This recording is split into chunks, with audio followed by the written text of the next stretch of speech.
Welcome back to Nasdaq Trade Talks. I'm your host, Jill Malandrino, Global Markets Reporter at Nasdaq. We're coming to you live from Inside ETFs in Hollywood, Florida.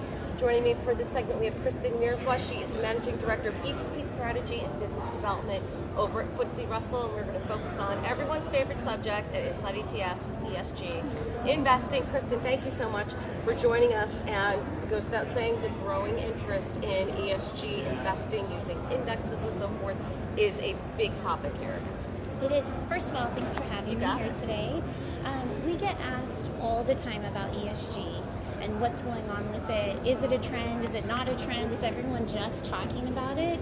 At FTSE Russell, we definitely are seeing real interest. We're having clients come to us and ask, can you build me an index? Or can I use your ESG rating system so that I can build an index for my bespoke client needs? Do you want me to go into the rating system a bit? Or? I would say,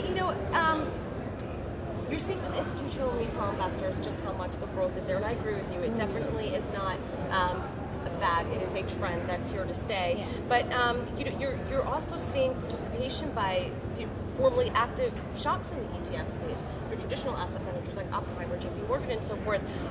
Are you surprised to see that participation?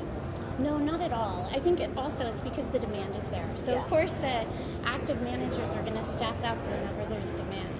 Are you also seeing popularity growing in smart beta and factor-based ETF? Because I have to tell you, almost every interview that we've had on, smart beta and factor-based keeps coming up. Yeah, definitely. I think we've gotten past that learning curve with what is smart beta, what is a factor, and we're actually seeing a lot of questions about factors and smart beta and fixed income. Yes. So, I think we learned a lot with the equity space, and now we're trying to apply those same principles in the fixed income space.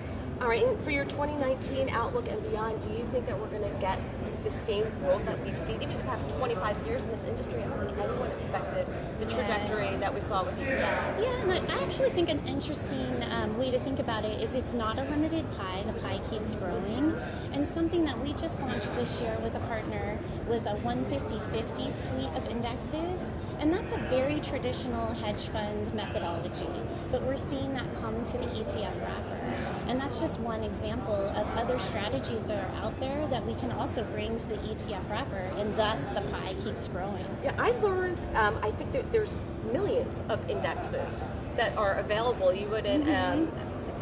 Over 3 million is what we hear. Right, it's over 3 million indexes. So you're absolutely right. There is enough content, there is enough product to go around, and I happen to agree with you. This is just the beginning, because it seems that thematic investing is another hot spot right now. Yeah, definitely. And I think every time we can get more transparent data and bring it to the wrapper, you're going to see someone issue a product. So I bet people ask you about AI technology, and not just like a sector index or product about AI, but applying AI on top of any other data set.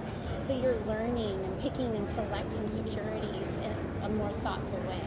That's just one example. Thank you so much, Kristen, for joining us at Inside ETFs. And thank you for joining me throughout the day. I'm Jill Malandrino, Global Markets Reporter at Nasdaq.